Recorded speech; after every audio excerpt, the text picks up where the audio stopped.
Bonjour tout le monde, je me présente Francis Pinchot, je suis consultant en psychologie organisationnelle. Aujourd'hui, dans cette vidéo, je vous parle de leadership. Mais avant de commencer, j'aimerais vous inviter à vous abonner à ma chaîne pour rester avisé lorsque je publierai mes prochaines vidéos. Donc, d'entrée de jeu, c'est quoi le leadership? Le leadership, c'est un terme qui est emprunté à l'anglais, qui définit la capacité d'un individu à mener ou à conduire d'autres individus ou une organisation dans l'atteinte de certains objectifs. On dira alors qu'un leader, c'est quelqu'un qui est capable de guider ou d'influencer ou d'inspirer les autres. Selon une étude d'Executive Horizon d'HEC Paris, les 3 qualités essentielles des grands leaders sont d'avoir une vision claire, d'avoir la capacité d'influencer et de motiver les autres, ainsi que de bonnes compétences en matière d'écoute et de communication. C'est donc les 3 clés pour être un bon leader. Aussi, il n'existe pas de façon unique de gérer des équipes de travail au sein des entreprises. On ne peut pas dire non plus qu'une manière de faire est supérieure ou particulièrement meilleure qu'une autre. Par contre, un bon gestionnaire, ça se doit d'être en mesure de modifier sa façon de faire en fonction des besoins, du contexte et des personnes auxquelles il s'adresse. C'est pour ces raisons-là qu'aujourd'hui, je me suis dit qu'il pourrait être pertinent que je vous parle des 6 principaux styles de leadership qui ont été documentés par Goleman. Peut-être pour que vous identifiez le style qui vous apparaît le plus saillant dans votre pratique de gestion, mais aussi pour vous permettre d'identifier c'est quoi les différences entre les différents styles et dans quel contexte peut-être les utiliser. Le premier style de leadership dont je voulais vous parler, c'est le style directif. Ce style-là, c'est le plus autoritaire. Il a la majorité du temps des effets assez négatifs sur le climat de travail. Pourquoi? Ben, c'est assez simple, c'est parce qu'il laisse très peu de place à l'initiative et à la créativité des membres de l'équipe. Souvent, les actions à poser vont descendre comme des ordres, un peu top-down. La phrase qui pourrait représenter ce style de leadership-là, c'est un petit peu fais ce que je dis puis pose pas de questions. Par contre, le style directif a quand même ses avantages. C'est un style qui va s'avérer très utile lorsqu'il vient le temps de prendre des décisions qui sont fermes, dans des contextes où il faut prendre des décisions rapidement aussi. Notamment en situation de crise, par exemple, c'est pas le temps de réfléchir ou de poser des questions aux personnes là, sur si est-ce que ça vous tente ou pas de faire ça. Quand il y a une situation d'urgence puis de crise, ben, ça prend un leader qui est assez directif, qui va dire toi, tu dois aller faire ça maintenant, toi, tu dois aller faire ça maintenant. Pensons par exemple là, à un bateau qui coule, puis un capitaine qui dirait « Oh, est-ce que ça te tente de faire ça? » Non.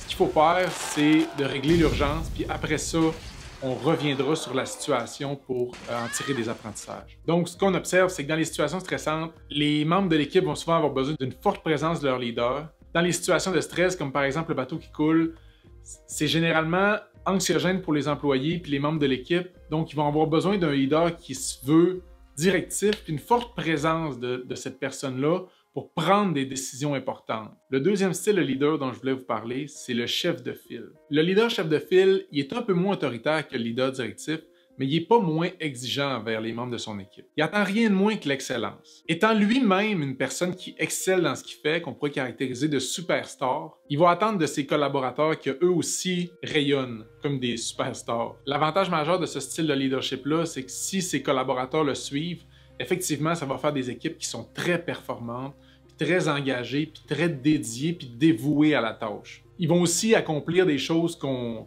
pourrait imaginer, là. On pourrait penser par exemple à Elon Musk, qui est fort probablement un leader chef de file, qui lui-même va sur le terrain, travaille avec les gens de son équipe, mais il attend rien de moins que l'excellence lui non plus dans ce qu'il doit faire et dans le travail qui doit être fait. Souvent, on va observer des effets plutôt négatifs sur le climat de travail avec ce style de leadership-là. Comme le chef est excellent et qu'il attend beaucoup de ses collaborateurs, ceux qui arrivent à le suivre, ils vont avoir vraiment du fun, ils vont se développer et performer dans leur travail. Par contre, les personnes qui n'auront pas la capacité ou le désir nécessairement de le suivre, ils vont se voir rapidement devenir démotivés, puis ils vont pas se sentir à la hauteur dans le travail qu'ils vont faire. Le troisième style, c'est le style rassembleur ou visionnaire, comme certains vont l'appeler. Ça, c'est le leader qui va créer beaucoup de liens entre les membres de son équipe puis avec les membres de son équipe. Il va rassembler les membres autour d'une vision, d'un objectif commun, puis c'est la personne qui donne le pourquoi, le sens, la vision, la direction à son équipe. C'est quelqu'un là qui est le fun à écouter parler généralement, puis on dirait qu'il sait où ce qu'il s'en va, puis qu'est-ce qu'il veut, puis où ce qu'il va nous amener. C'est une personne souvent aussi qui va faire confiance aux gens. Il va t'écouter, il va être là pour toi, puis il va t'amener avec lui où ce qu'il veut aller. C'est une personne qui va beaucoup compter sur les membres de son équipe aussi pour réfléchir au comment. Lui, il donne la vision, puis il dit où ce qu'on s'en va, mais il fait énormément confiance aux membres de son équipe pour concrétiser le comment on va s'y rendre. Son objectif, c'est de créer de l'harmonie au sein du groupe et une cohésion forte entre les membres de son équipe. Son slogan à lui, ça pourrait être venez avec moi, on va se rendre à quelque part ensemble. Souvent, ce style de leadership-là, ça a des effets extrêmement positifs sur les équipes.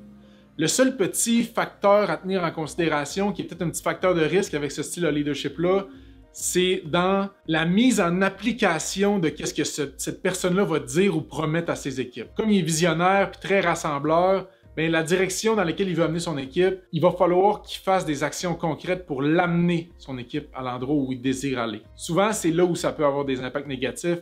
C'est quand, comme je dirais, les bottines ne suivent pas les babines. Souvent, ce genre de leadership-là vont avoir promis beaucoup de choses qu'ils ne seront pas capables de tenir comme promesses. Puis ça va avoir des impacts négatifs sur le climat de travail. Mais somme toute, ce style de leadership-là, quand les bottines suivent les babines, c'est un style de leadership qui est très positif pour les membres de l'équipe. Avant de poursuivre avec les 3 autres styles de leadership, j'aimerais ça vous inviter à vous abonner à ma chaîne en cliquant sur le bouton s'abonner juste en bas de la vidéo. Le 4e style de leadership, c'est le style collaboratif. Ça, c'est le leader qui va croire en l'harmonie. Lui, il va rechercher la cohésion, il va favoriser les interactions puis les échanges entre les membres de l'équipe. C'est une personne qui comprend bien les besoins de l'équipe, puis les désirs, puis il veut y répondre à ces besoins-là puis à ces désirs-là. C'est une personne qui va toujours mettre l'équipe en avant. Ça aussi, c'est un style de leadership qui va avoir des incidences très positives sur le climat de travail des collaborateurs. Les membres de l'équipe vont avoir tendance à faire extrêmement confiance en ces leaders-là. Du moins, c'est ce qui est observé à court terme. Parmi tous les styles de leadership, c'est celui-là qui est sans doute le plus risqué si on a très peu de marge de manœuvre au niveau de la négociation dans la prise de décision. C'est aussi un style de leadership qui est très difficile si les employés attendent de leur gestionnaire ou de leur leader qu'il les aide à se dépasser. Ce style de leadership-là, ce qui va prioriser puis favoriser, c'est davantage de mettre l'équipe de l'avant, puis c'est toujours l'équipe qui va être au centre de ses décisions puis au centre de l'énergie qu'il va investir. Donc, si un individu désire se dépasser puis aller plus loin en tant que personne dans son développement professionnel, ce style de leadership-là, c'est probablement pas celui-là qui va lui permettre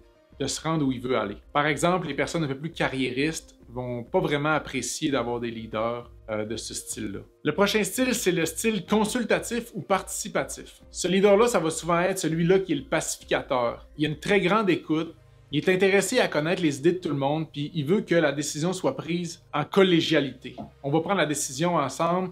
Ce type de leader-là, il est convaincu que l'intelligence collective mène à des meilleurs résultats que l'individualisme. C'est une personne qui va solliciter les idées de tout le monde puis qui va inviter les gens à participer. C'est un style de leadership qui va générer beaucoup d'engagement auprès des collaborateurs puis qui va donner la parole à tout le monde surtout. C'est souvent un style de leadership qu'on remarque qui va favoriser puis générer beaucoup de créativité puis d'innovation dans des équipes. Par contre, là où il y a une petite lacune, c'est quand vient le temps d'avoir des résultats rapides, bien, de consulter tout le monde, c'est pas toujours la meilleure façon d'aller rapidement droit au but puis de faire ce qu'on a à faire immédiatement. C'est pas vraiment le style de leadership qu'on s'attend à voir en situation de crise. Finalement, le 6e et dernier style de leadership que je voulais vous parler aujourd'hui, c'est le style coach. Dans ce style de gestion des équipes, le développement personnel de chaque membre de l'équipe va être mis de l'avant. Le but de ce leader-là, c'est de mettre de l'avant le développement des compétences des individus dans son équipe, que ce soit au niveau technique ou humain, que ce soit au niveau professionnel pour une contribution dans son équipe.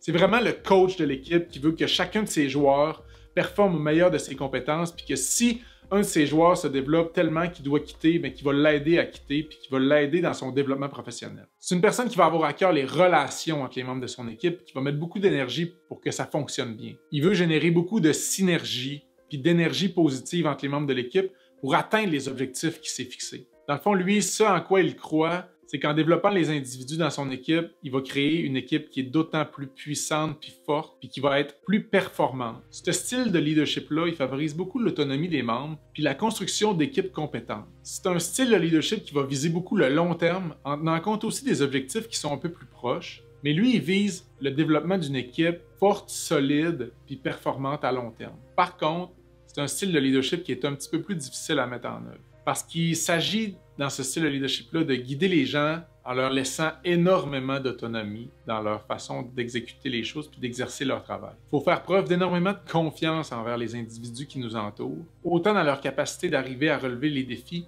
que de faire leur travail. C'est un style de leadership qui fonctionnera vraiment pas bien avec les gens qui s'attendent à avoir une job à faire, c'est-à-dire si vous vous attendez à avoir une espèce de to-do list, là, toi tu rentres le matin puis tu dois faire A, B, C, D.